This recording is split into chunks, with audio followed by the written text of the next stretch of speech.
Confronto das oitavas de final definido nesta Copa do Mundo, Brasil e Noruega, hein? Será que teremos quebra de tabu? Jejum a ser encerrado? Espero que sim, né? Para você que vem chegando agora também. Antes de iniciar o vídeo, todos os comentários e deixar as minhas impressões desta próxima partida para a seleção brasileira, peço para você deixar o seu like, se inscrever aqui no meu canal e também compartilhar o conteúdo para mais pessoas chegarem por aqui nessa comunidade. E olha, pensando em Brasil e Noruega, vamos destravar todas as questões nesse vídeo. Primeiro que acredito que eu já esperava, né? Não sei você, mas eu já esperava a Noruega classificada. E depois de um jogo muito equilibrado contra a Costa do Marfim, também acumulou boas oportunidades, paralisadas no Milan, goleiro do Sevilha, muito bom goleiro norueguês, experiente, né? Mais de 30 anos, inclusive, e jogando a sua primeira Copa do Mundo. A Noruega se classificou e de novo com Erling Haaland marcando. Como joga o Haaland e aquela questão, né? Ele não procura a bola encontra o Haaland. E aí, de novo, teremos Haaland e Gabriel Magalhães se matando por ali, né? Todos os enfrentamentos de Arsenal e Manchester City. Agora também o Haaland tentando se desvencilhar do Magalhães. E, claro, o Gabriel marcando, paralisando, travando o Haaland nas disputas do próximo duelo no domingo no MetLife Stadium. Palco da final desta Copa do Mundo e de estreia do Brasil naquele empate por 1-1 contra a seleção marroquina. E aí, só para encerrar, né, trazendo o contexto da Noruega classificada contra a Costa do Marfim, já quero falar também do jogo da seleção brasileira. A Costa do Marfim fez uma ótima campanha, pela primeira vez chegando a mata-matas, e de jogadores, né, que já passaram por esta seleção marfinense, Yaya Touré, Drogba, entre outros, agora com destaque para o Diomandé e também para o Diallo. Não entendi muito bem nessa questão de ser o reserva e ser o 12º jogador, poderia ganhar uma titularidade e mudou o jogo de hoje, como foi em outras ocasiões, também foram em outras ocasiões nesta Copa do Mundo. A Costa do Marfim eliminada para uma Noruega muito valente, aguerrida, que o Brasil enfrentará e terá trabalho, principalmente com o Antônio Nusa, né? Jogador habilidoso, tem muita credencial a ser apresentada contra o Danilo, e é preocupação para a seleção brasileira. O Danilo já está amarelado, pendurado. Caso o Brasil vença a Noruega e ele receba outro cartão amarelo, estará de fora das quartas de final. Citando por aqui, os cartões foram zerados na última fase, já pensando nestes zerados para os 16avos de final, Casemiro e Danilo de novo amarelados, por isso pendurados contra a Noruega. E aí, finalizando, concluindo a minha linha de raciocínio desta Noruega, que tem o Haaland, que tem o Sorloth, que tem a articulação e a criatividade do Odegaard, que conhece o Gabriel Magalhães, que conhece o Martinelli, decisivo para o Brasil contra o Japão. E não só isso, o Milan, como citei, bom goleiro, que fez diferença no jogo de hoje, certo? Os milagres, né, contra a Costa do Marfim. A defesa é bem ajeitada, tem uma linha sólida até certo ponto. O Ayer é companheiro do Igor Thiago no Brentford, jogador de Premier League do campeonato inglês. Tem uma temporada muito positiva para ele, na sua seleção nacional e também dentro do seu clube. Meio de campo que conta com Orsnes, que também pode ser utilizado como lateral direito, já que foi desfalque na partida de hoje e preocupa para talvez não jogar contra a seleção brasileira, que é o Ryerson, o lateral líder em assistências do Borussia Dortmund nesta última temporada. Ou seja, é a geração de ouro da Noruega e de um Brasil que, historicamente, nunca venceu a seleção norueguesa. Será o 5º confronto entre Brasil e Noruega, e em 4 jogos o Brasil nunca conquistou sequer uma vitória. 2 empates e 2 vitórias norueguesas, assim como foi também no ano de 1998, num grupo em que o Brasil também esteve diante de Marrocos e Escócia. A Noruega estava no lugar do Haiti. Coincidências da Copa do Mundo e, quem sabe, desta vez o Brasil com mais sorte e também atuando positivamente contra a seleção norueguesa. Repito, a melhor geração da Noruega, e ela é tratada assim por todo mundo, e principalmente no seu território, como a geração de ouro. Tem o Nusa, tem o Schjelderup, Sorloth, Haaland, esse é o poderio ofensivo, tem o Oscar Bob, que era jogador do Manchester City, agora no Fulham. Ótimo nome também nesta composição de ataque. A Noruega dará trabalho, porque tem muita mobilidade, tem o jogo de transição em que o Brasil já vem sofrendo muitos gols, assim como foi para o Saibari diante de Marrocos ainda na estreia. Logo depois o Brasil mostrou uma solidez defensiva, porém sempre tem que estar atento, de olhos abertos para esta seleção norueguesa que eliminou por 2-1 a Costa do Marfim, e com o Haaland marcando mais uma vez para alegria, né, do amante do futebol mundial, que tem que entender que o Haaland é um cara absurdo, é quase um extraterrestre de balançar as redes, né? Não falo de qualidade técnica, mas tem uma facilidade impressionante em ser decisivo, em marcar gols, e como a bola encontra o Haaland, mais uma vez citando por aqui, é um cara absurdo, fora de série, fora do comum.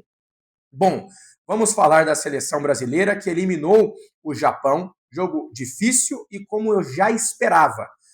O Japão inaugurou o placar e, assim, o Kaishu Sano, ele não seria talvez um titular se não fosse a má fase do Ao Tanaka. O Kaishu Sano, jogador do Mainz, do campeonato alemão, jogador de Bundesliga, marca o gol e aí não tem como não citar o erro do Danilo e também do Casemiro, tá? Desde já, não acredito que foi falha alguma do Alisson, né? Não acredito nisso, não vejo aquela grande possibilidade de fazer melhor, de buscar uma defesa, de tentar um milagre, não vejo, né, nessa situação. E sim, o erro do Danilo, né, naquele passe é muito grave. Ele poderia tentar uma jogada de progressão com o Ryan, que foi muito bem marcado no primeiro tempo, e aí optou quase por toda a partida em tentar cruzamentos, e mais cruzamentos, e bolas longas, e esse não é o jogo do Ryan. É um cara de habilidade, X1, tem um jogo físico, segura muito bem a bola, demonstrou um pouco mais disso na segunda etapa, já complementando nessa questão.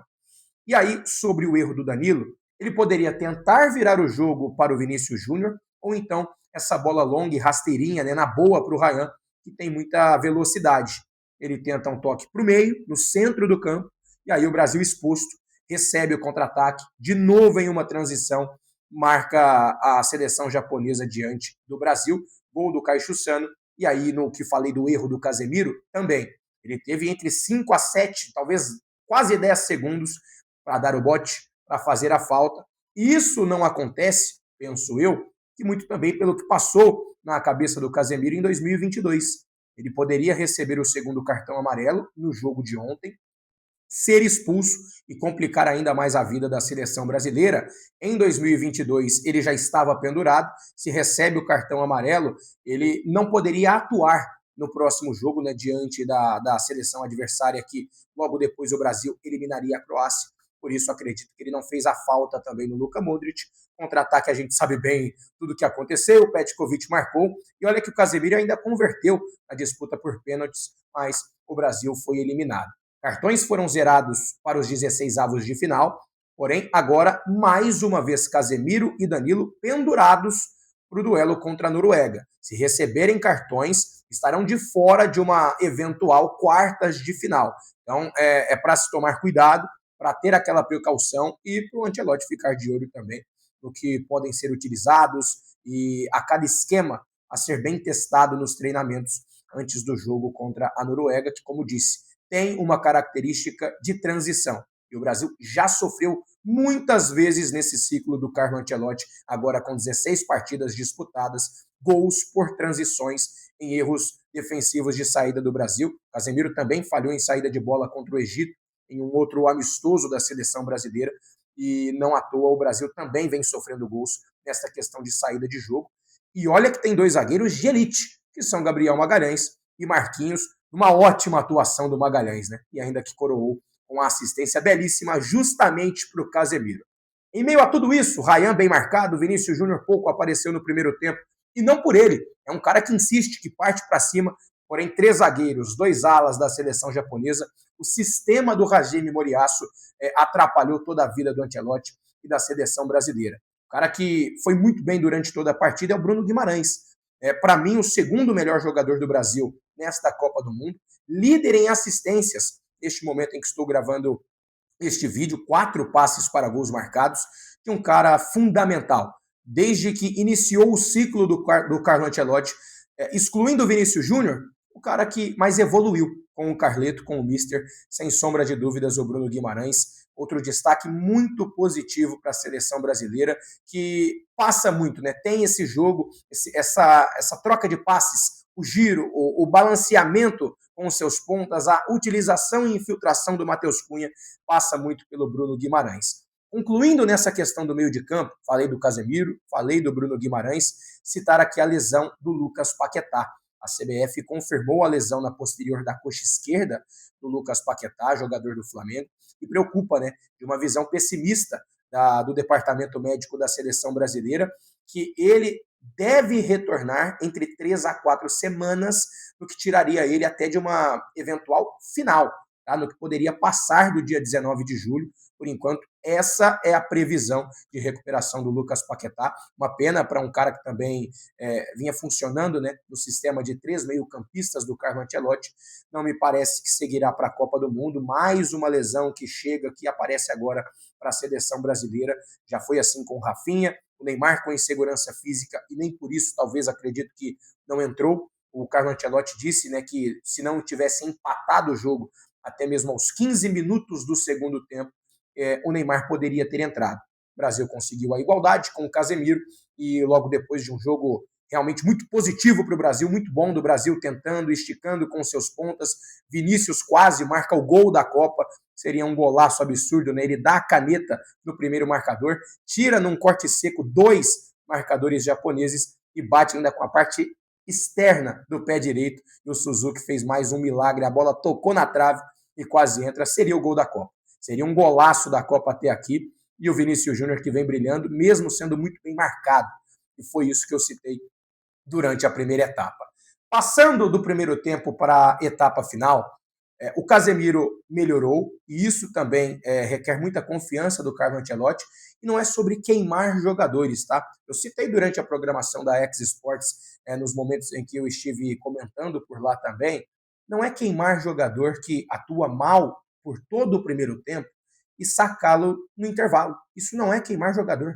É você entender a situação de um cara que é de confiança, que sempre trouxe muita segurança para a seleção brasileira nos últimos anos, nos últimos ciclos de Copas do Mundo, e não estava bem. Simplesmente não fez uma boa partida no primeiro tempo. Porém, o Ancelotti, claro, é um dos mais vitoriosos e não é à toa, um dos maiores técnicos da história do futebol mundial, soube lidar com essa situação negativa do Casemiro, conversou com ele durante o intervalo e com todo o elenco, seguiu com o Casemiro. E aí a função também que ele exerce, e exercia no Manchester United, no Real Madrid, de se apresentar na área. O Gabriel Magalhães encontra uma assistência linda, maravilhosa, belíssimo passe, um belíssimo cruzamento na cabeçada do Casemiro, essa sem chances para o Suzuki, né? A outra que o Casemiro na pequena área cabeceou, a defesa afasta em cima da linha, o Suzuki também de cabeça no susto e no puro reflexo colaborou para a seleção japonesa. Logo depois, felicidades para o Casemiro, que conseguiu o gol da igualdade e o do respiro. O Brasil não sofreu para a seleção japonesa no segundo tempo, pouco se encontrou no jogo o time do Hajime Moriyasu, que aí sacou o Nakamura, sacou o Ritsu Dohan. Ele percebeu que o Brasil foi muito valente, muito aguerrido, para partir para cima e buscar ainda a classificação no tempo regulamentar. Sem sequer entender e pensar em uma prorrogação, não passou por ali a linha de raciocínio do Carlo Ancelotti. E aí, vamos falar aqui também do segundo gol, né? O Ancelotti conseguiu ter outro acerto no ponto de vista de colocar em campo o Gabriel Martinelli. Logo depois do gol de empate, o Martinelli entra no jogo, na vaga do Matheus Cunha, e no que poderia justamente entrar o Neymar. Ele optou pelo Martinelli, que tem uma recomposição defensiva também, e agrada o Ancelotti por isso. Ele conseguiu outras recomposições defensivas, roubadas de bola em perdas da seleção brasileira, no meio de campo, ele entrando quase como um falso 8. É isso que o pessoal vem citando agora também. E aí o Martinelli, cara, a partir do momento em que ele entra, ele deixa espaço para o Vinícius Júnior, tem espaço para o Ryan, porque o Brasil balança a defensiva japonesa. Os jogadores do sistema defensivo do Moriyasu ficaram na dúvida. O gol também é na dúvida. Se o Bruno Guimarães poderia bater na direção do Suzuki, se ele poderia recuar, e não. Ele tem uma visão perfeita do jogo na entrada da área, encontra o Gabriel Martinelli livre de marcação, ele tem tempo para dominar, ajeitar o corpo e finalizar para o fundo do gol. A bola de novo beijando a trave, o Suzuki desviando, só que teve desfecho positivo para a seleção brasileira. Já se foram 15 minutos por aqui e, claro, pensando no confronto como um todo, né, citei as dificuldades que o Brasil pode encontrar contra a Noruega, falei do jogo da Noruega contra a Costa do Marfim, também da seleção brasileira diante do Japão. E assim, agora com outro desfalque para o Brasil, o Carlo Ancelotti de novo não irá conseguir repetir uma escalação. Apenas uma vez ele conseguiu e foi no jogo passado, agora com a lesão do Lucas Paquetá. Fica a dúvida, né? Colocar um meio-campista que tem uma característica semelhante, parecida com a do Paquetá e que, na minha visão, seria o Danilo, ou então o Ancelotti já pensará no Martinelli como esse falso 8, tentará nos treinamentos implementar esse novo estilo, até mesmo o Ancelotti que tanto gostou, né, de utilizar o 4-2-4, com Martinelli, Ryan, Vinícius e Matheus Cunha, uma outra opção para o Brasil do Ancelotti, e que ganhou bem demais, né, a partida nessa questão. O Ancelotti ganha o jogo pela visão, pela experiência, por tudo que representa o Carlo Ancelotti para o mundo do futebol. Uma belíssima vitória da seleção brasileira e passando demais pelo segundo tempo. O Brasil ainda, desde que encerrou o primeiro tempo, entendeu e lidou de forma muito positiva com as dificuldades. Soube sofrer na primeira etapa, inclusive foi vazado por isso, e mesmo assim partiu para cima, não pensou em prorrogação e conquistou a classificação para as oitavas de final. Quero que você deixe o seu comentário também, a sua visão do que foi o confronto entre Brasil e Japão, se você esperava um pouco mais. Eu já tinha como esperado isso mesmo, um jogo muito equilibrado, disputas físicas e numa intensidade absurda do Japão, que teve uma estratégia convicta e demonstrou na primeira parte do jogo, no segundo tempo mais entregue, ficou um pouco abaixo e o Brasil soube aproveitar bem demais e conseguiu a classificação. Diga aí também, você preferiria Costa do Marfim ou a Noruega? Deu Noruega, próximo domingo, 5 da tarde no MetLife Stadium, repito, o palco da final da Copa do Mundo de 2026 e que foi da estreia entre Brasil e Marrocos, será o palco do duelo das oitavas de final, Brasil e Noruega. Confronto das oitavas definido, e aí você também deixa o que você espera, já as suas impressões de Brasil e Noruega na Copa do Mundo. Grande abraço.